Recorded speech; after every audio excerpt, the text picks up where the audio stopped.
मार्गशीर्ष महिन्यात येणाऱ्या गुरुवारच्या व्रतासंबंधित तुम्हाला पडणाऱ्या अनेक प्रश्नांची उत्तरं तुम्हाला या व्हिडिओमधून मिळणार आहे।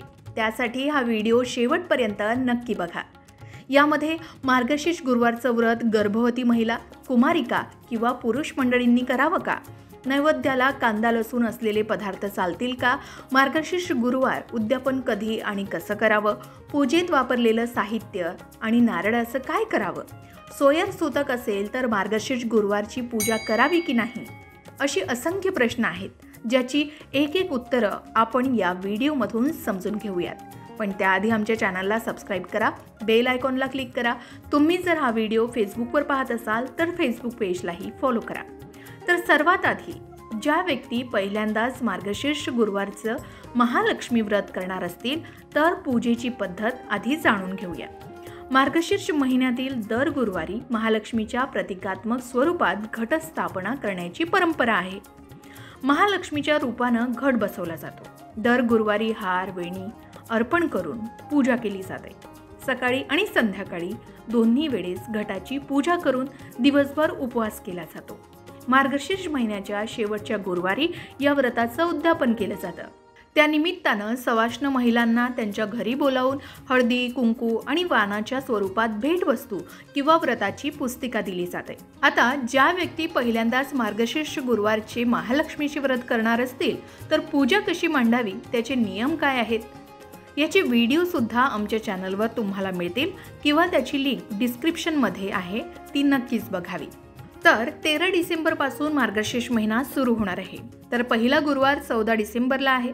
12 डिसेंबर रोजी सायंकाळी 6:24 अमावस्या संपल्यानंतर मार्गशीर्ष महिना सुरू होईल। मार्गशीर्ष महिना 13 डिसेंबर पासून सुरू होत असून हा महिना 11 जानेवारी रोजी सायंकाळी 5:27 संपणार आहे। मार्गशीर्ष महिन्यातील पहिला गुरुवार येतोय।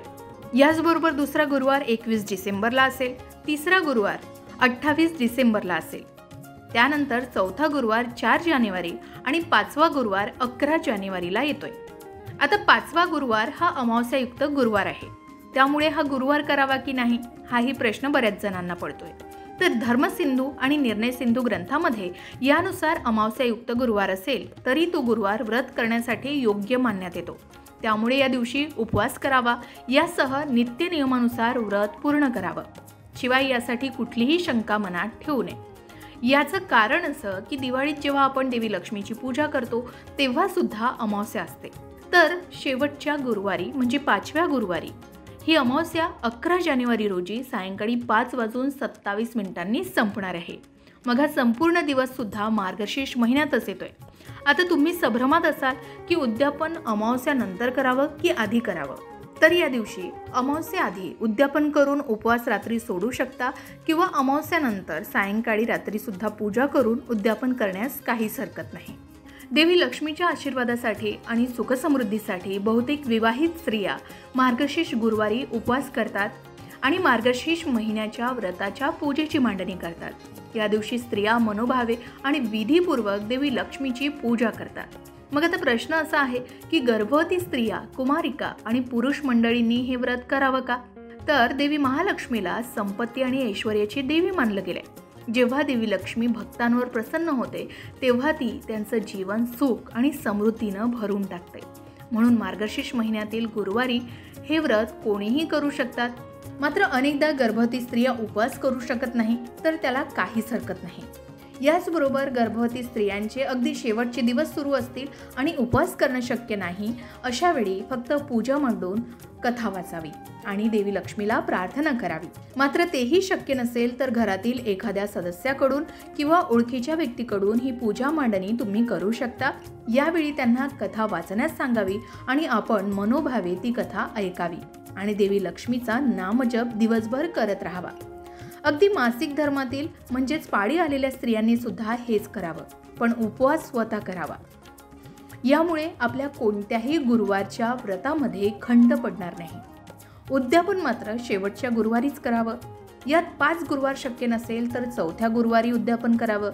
मात्र 5व्या गुरुवारचा उपवास धरून देवीचं नामस्मरण करत राहावं। या व्रताची पूजा मांडणी एखाद्या गुरुवारी शक्य नसेल किंवा तुम्ही बाहेरगावी गेला असाल आणि तुम्हाला ती पूजेची मांडणी करणं शक्य झालं नसेल, तर अशा वेळी बाहेरगावी मार्गशीर्ष गुरुवारच्या व्रताची पूजा मांडणी करू शकता का? तर शक्य असेल तर ते नक्कीच करावं आणि नसेल तर उपवास करून देवीचं स्मरण मात्र नक्की करावं। यावेळी व्रताची कथा तुम्ही मोबाईलवर सुद्धा ऐकू शकता। आता पुरुषांनी हे व्रत केलं, आता सर्वात महत्त्वाचा प्रश्न येतो की पुरुष मंडळींनी हे व्रत केलं तर उद्यापनाला सवाष्ण स्त्रियांना हळदी कुंकू देण्याचा प्रश्न। आता हा प्रश्न जर तुम्हालाही पडला असेल तर त्यासाठी कोणतीही लाज न बाळगता देवी लक्ष्मीचं स्मरण करून आणि परस्त्रीला देवी समान मानून त्यांना हळदी कुंकू, प्रसाद आणि व्रतकथा पुस्तक देऊन त्यांचा आशीर्वाद घ्यावा। यावेळी आपल्या घरात किंवा कुटुंबातील स्त्रियांना तुम्ही हळदी कुंकू सुद्धा देऊ शकता। त्यात आई, बहीण, वहिनी, पत्नी, मुलगी आणि कोणीही असू शकतो, कारण या दिवशी घरी आलेली प्रत्येक स्त्री आणि लहान मुलगी ही देवी लक्ष्मीचं स्वरूपच असते। असं करणाऱ्या पुरुषाला देवी लक्ष्मी सुख आणि समृद्धीचे भरभरून आशीर्वाद देत असते आणि त्याला कोणत्याही गोष्टीची कधीच कमी पडू देत नाही। आता यानंतर पडणारे काही छोटे छोटे प्रश्न, त्याचीही उत्तरं जाणून घेऊयात। पूजेची मांडणी कोणत्या दिशेला असावी? तर मार्गशीर्ष गुरुवारच्या व्रतपूजेची मांडणी शक्यतो पूर्व आणि उत्तर दिशेला असावी। मार्गशीर्ष गुरुवारच्या व्रतपूजेचं साहित्यांचं काय करावं हाही मोठा प्रश्न असतो। तर मार्गशीर्ष गुरुवारच्या व्रतपूजेच्या मांडणीत उद्यापनापर्यंत ते सर्व साहित्य वापरावं। दर गुरुवारी पूजेची मांडणी करावी। प्रत्येक गुरुवारी कलश स्थापना करावी। यावेळी आंब्याची पानं किंवा 5 फुलं किंवा फळांच्या झाडांच्या फांद्या तुम्ही वापरत असाल आणि फुलं नवीन आणि ताजी वापरावी। ओटीचं साहित्य, तांदूळ आणि नारळ संपूर्ण गुरुवार तेच साहित्य वापरावं। हे साहित्य तुम्ही एखाद्या डब्यामध्ये भरून ठेवू शकता। उद्यापन झाल्यावर हे साहित्य मात्र स्वतः वापरून घ्यावं किंवा विसर्जित करावं। ज्यांच्याकडे जशी पद्धत असेल त्या पद्धतीनं तुम्ही सर्व साहित्य उपयोगी आणू शकता। आता नैवेद्याला कांदा लसूण असलेले पदार्थ चालतील का? तर कांदा लसूण न वापरता नैवेद्य ठेवणं उत्तम मानलं जातं, पण ज्यांच्याकडे जशी पद्धत असेल, अगदी रोज जेवणामध्ये कांदा लसूण असलेले पदार्थ तुम्ही खात असाल तर ते ठेवायला काहीच हरकत नाही। त्यानंतर आता सर्वात महत्त्वाचं म्हणजे सोयर सुतक असेल तर मार्गशीर्ष गुरुवारची पूजा करावी किंवा नाही। तर सुतकामध्ये घरातील देवपूजा आणि कोणतंही मंगल कार्य आपण करत नाही, कोणत्याही देवळात जात नाही, मात्र देवतेचं बाहेरून दर्शन घेण्यास हरकत नाही असं म्हणतात। मात्र मार्गशीर्ष गुरुवारची पूजा करताच येणार नाही असाही भाग नाही। पूजा कलश स्थापना आपण करू नये, उपवास मात्र करावा आणि देवी लक्ष्मीच्या नामस्मरणात संपूर्ण दिवस घालवावा।